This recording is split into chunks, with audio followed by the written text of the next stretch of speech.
So hello मेरी family, कैसे हो आप लोग? आई होप आप सभी लोग बहुत अच्छे होंगे। सो इस वीडियो का जो टॉपिक है वो आप लोगों ने थंबनेल में देख ही लिया होगा, ऑब्वियस सी बात है।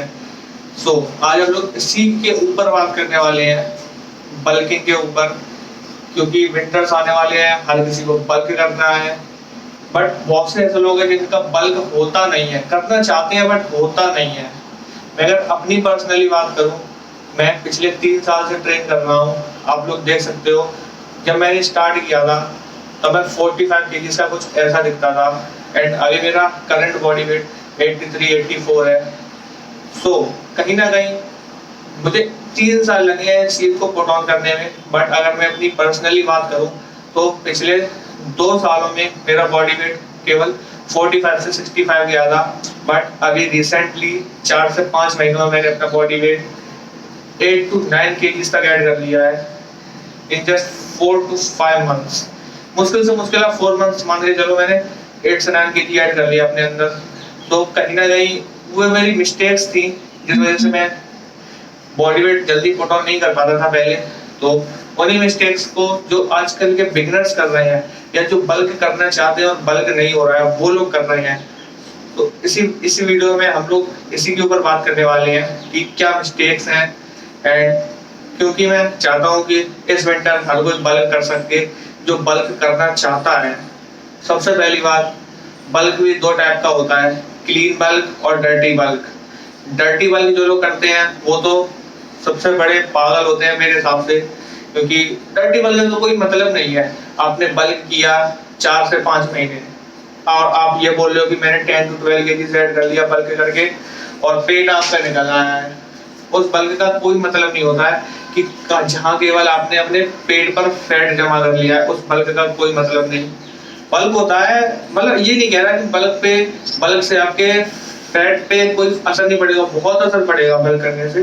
बट किसी एक जगह, जैसे कि आपके केवल पेट पे फैट आ गया है, कोर पे फैट आ गया है, तो उस बल्क का कोई मतलब नहीं है। या तो ओवरऑल बल्किंग होनी चाहिए, जैसे कि अभी फिलहाल आप मेरी कंडीशन देख सकते हो। रिसेंट वीडियो उठा के देख लो मैं कैसा दिखता था, बहुत स्किनी सा, एंड अभी मैं थोड़ा ठीक ठाक लगने लगा हूँ अपने बल्क के कारण। क्यों? क्योंकि मैंने ओवरऑल बल्क किया है।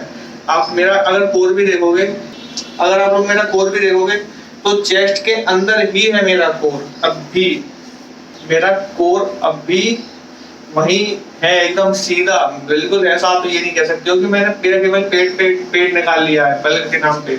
तो सेकंड थिंग इज, सीधी सी बात है कि बल्क में आपको हाई इन कैलोरी रहना पड़ेगा। आपको बहुत ज्यादा न्यूट्रिशन लेना ही पड़ेगा, आपकी कैलोरीज बहुत ज्यादा होंगी, आपका प्रोटीन इंटेक बढ़ेगा, ऑब्वियस सी बात है। बट कैलोरीज ज्यादा बढ़ेंगी। मैं अगर अपने बल्क की बात करूं तो अभी मेरी कैलोरीज अप्रॉक्स 3300 से लेकर 3500 तक जाती है इन अ डे। एंड कहीं ना कहीं वो मुझे हेल्प कर भी रही है, वो मुझे हर तरीके से हेल्प कर रही है, लिफ्टिंग में भी एंड फिजिक में भी। फिजिक के नाम पे मैं ये नहीं बोल रहा हूँ कि मेरी बहुत ज्यादा अच्छी फिजिक हो गई है, मैं बहुत ज्यादा लीन लगूंगा ये वो, क्योंकि मेरा स्पोर्ट ही अलग है, पावर लिफ्टिंग। बट अगर आप बल्क कर रहे हो विंटर्स में तो आपको सीधा ध्यान रखना है कि आपका गोल क्या है। डिपेंड, आपका बल्क भी आपके गोल पर ही डिपेंड करता है कि आपका एक्चुअली गोल है क्या। अब जैसे मैं पावर लिफ्टिंग करता हूँ तो मेरे लिए फैट बढ़ जाना कोई बड़ी बात नहीं है, क्योंकि उससे तो मुझे सपोर्ट ही मिलेगा, क्योंकि मुझे केवल हैवी लिफ्ट करने से मतलब है। और फैट तो सीधी सी बात है, हैवी लिफ्ट करने में मदद करेगा। मसल्स भी बहुत ज्यादा मदद करते हैं, बट फैट भी कर देता है, कोई ऐसी बात नहीं है। जैसे कि अगर कोई पावर लिफ्टर बहुत अच्छी डाइट उसकी नहीं है तब भी वो पावर लिफ्टिंग कर सकता है। पर जो बॉडी बिल्डर्स होते हैं उनको क्लीन बल्किंग ही करनी चाहिए। ऐसा मैं इसलिए बोल रहा हूँ क्योंकि बहुत सारे बॉडी बिल्डर्स हैं मेरे जान पहचान में जो बॉडी बिल्डिंग करते हैं, वो डर्टी बल्क करके पछता रहे हैं। पहले वो 10 kg बल्क कर लेते हैं, फिर 10 kg कट करते हैं। उस चीज का क्या मतलब निकलता है? कुछ नहीं निकलता है।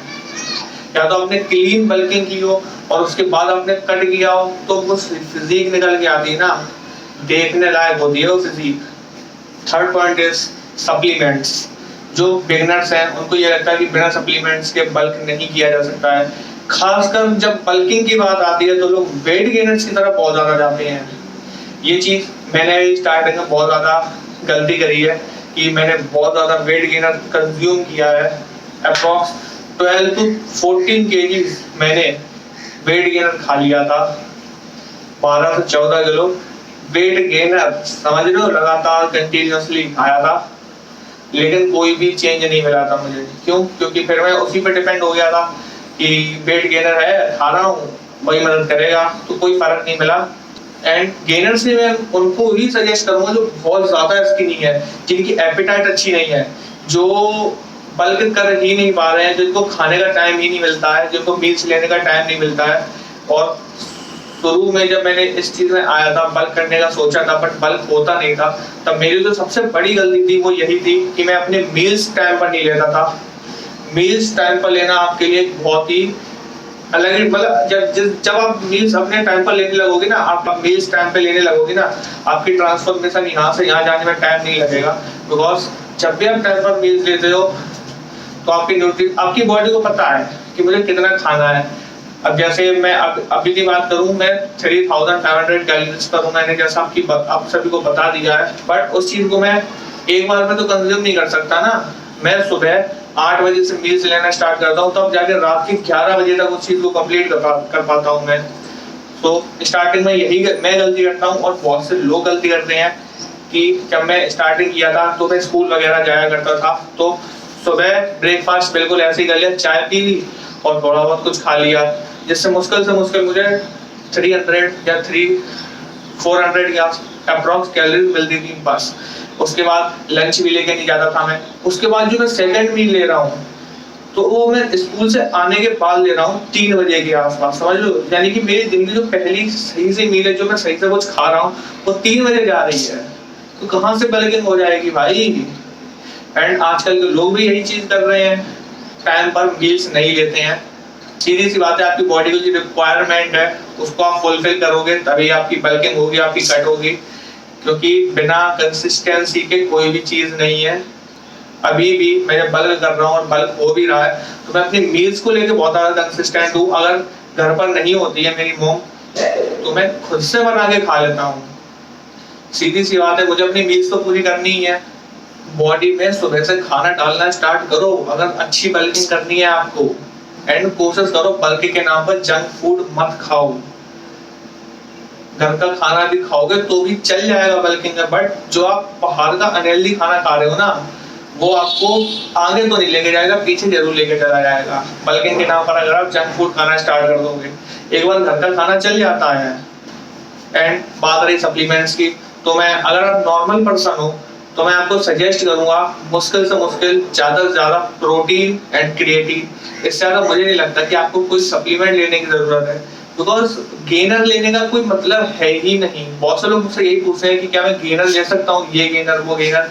गेनर लेना ही नहीं है। अगर आप बहुत ज्यादा स्किनी हो, आपकी एपेटाइट अच्छी नहीं है, आपके मील्स का टाइम फिक्स नहीं है, आपकी कोई मजबूरी है कि आप नहीं ले सकते, तो आप उस चीज को एक बार ऐड कर सकते हो कि थोड़ा सा मसल मास आप पुट ऑन कर लो, आपकी एपेटाइट थोड़ी उस लायक हो जाए कि आपको भूख लगने लगे। बाकी मैं सजेस्ट नहीं करूंगा कि आप गेनर खरीदो भी, क्योंकि गेनर बहुत बेकार चीज है। उसमें केवल कार्ब्स होते हैं जो कि आप घर के नॉर्मल खाने से ले सकते हो। आप 100 ग्राम गेनर खाओगे तब जाके आपको मुश्किल से मुश्किल 200 कैलोरीज मिलेंगी, और जो कि आप अगर आप घर के खाने से कंपेयर करोगे तो 2 रोटियों के बराबर है। आप उस 2 रोटी के कार्ब्स या कैलोरीज के लिए आप 80-90 रुपए की सर्विंग लोगे। आप ये बताओ पहले मुझे। तो सीधी सी बात है, गेनर पे जाने का कोई मतलब है ही नहीं। एंड अगर आप किसी, और सप्लीमेंट्स भी आपके स्पोर्ट लाइन के ऊपर डिपेंड करते हैं कि आप किस फील्ड में हो। जैसे कि मैं अपनी अगर बात करूँ तो पावर लिफ्टिंग में हूँ, मेरे लिए हर एक चीज जरूरी है। Protein, creatine, multivitamin, fish oil, pre workout, सारे सप्लीमेंट्स जरूरी हैं। एंड एक बॉडी बिल्डर के लिए भी जरूरी है। बट आप एक नॉर्मल पर्सन हो, नॉर्मल बल्क करना चाहते हो, केवल फिट दिखना है, आपको चौड़ा दिखना है, तगड़ा दिखना है, प्रोटीन क्रिएटिन से ज्यादा मुझे लगता है आपको कुछ लेने की जरूरत पड़ेगी। सो आई होप आप सभी को इस वीडियो के माध्यम से मैंने आपको कुछ सिखा पाया होगा कि बल्किंग करनी एक्चुअली कैसे है। बल्कि देखो, हर किसी की बॉडी अलग होती है, हर किसी का बजट अलग होता है, हर किसी का न्यूट्रिशन अलग होता है। कोई नॉनवेज से पूरा कर सकता है, कोई वेज है, तो कोई ज्यादा खर्च नहीं कर सकता है, कोई ज्यादा खर्च करके भी बल्क नहीं कर पाता है। तो मुझे लगता है इस वीडियो से आपके सभी डाउट्स क्लियर हो गए होंगे कि एक्चुअली बल्किंग होती क्या है और करनी कैसे है। अब डिसाइड आपको करना है कि आपको क्लीन बल्क करना है या डर्टी बल्क करना है। सो चॉइस इज योर्स। तो शरीर तुम्हारा है, तो आपको समझना है कि आपको उसे कैसे रखना है। सो मिलते हैं किसी नेक्स्ट वीडियो में बढ़िया टॉपिक के साथ।